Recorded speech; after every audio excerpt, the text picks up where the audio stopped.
Hi, my name is Marta Ferreira, and I'm here to present our pictorial entitled Climate Change Communication in HCI, a visual analysis of the past decade.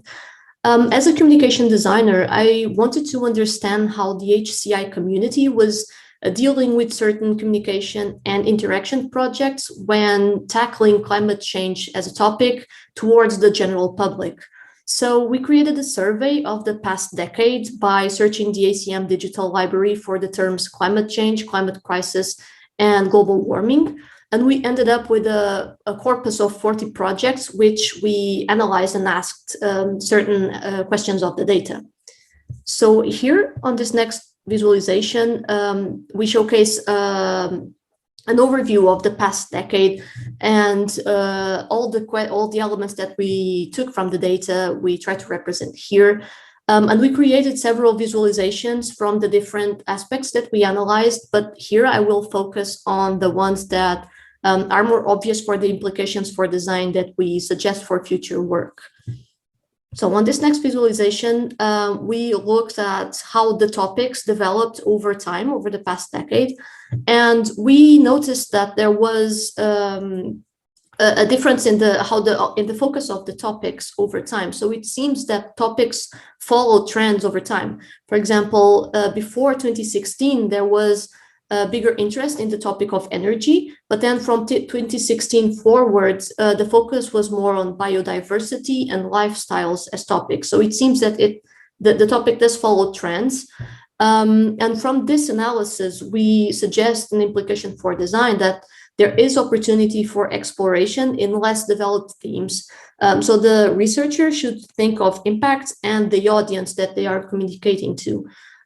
For example, Project Drawdown suggests or highlights how important topics like education or food and land management can be and how impactful they can be. So thinking of these less explored topics or less obvious topics could be interesting for work going forward. On this next visualization, we compare how the message is framed, so the framing of the interaction, and how the message is conveyed. And we realize that there is a prevalence of a neutral messaging focus on examples. And in this case, we suggest that framing the message in a positive and action-focused way adapted to the audience could be an interesting avenue going forward, as there are many possibilities of positively framing the message and making it more action-focused. Actually, as we see from our next visualization, where we compare the framing and if the projects showcase solutions or actionable steps, we noticed that most of the projects do not show further steps that the user can take after the interaction, even if they are interested. And again, most of the projects have a neutral or a negative framing. So as another suggestion for future work, there is opportunity for future research projects to explicitly show further steps to help the user in their journey towards more sustainable habits or other forms of climate action, being it collective or individual.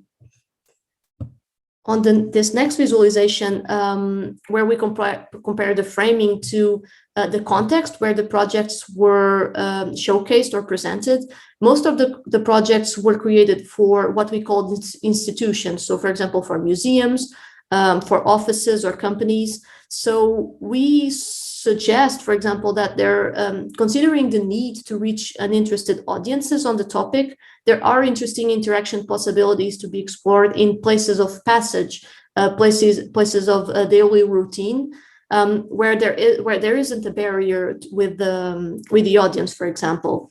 So that was our fourth implication for design from the visualizations. And we did gather quite a lot of information, and here we kind of try to conclude everything that we gathered in this visualization with some other suggestions.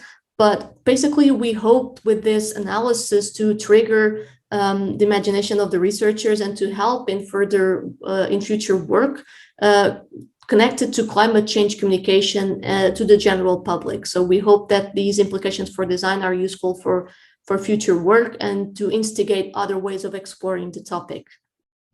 Thank you very much for your attention.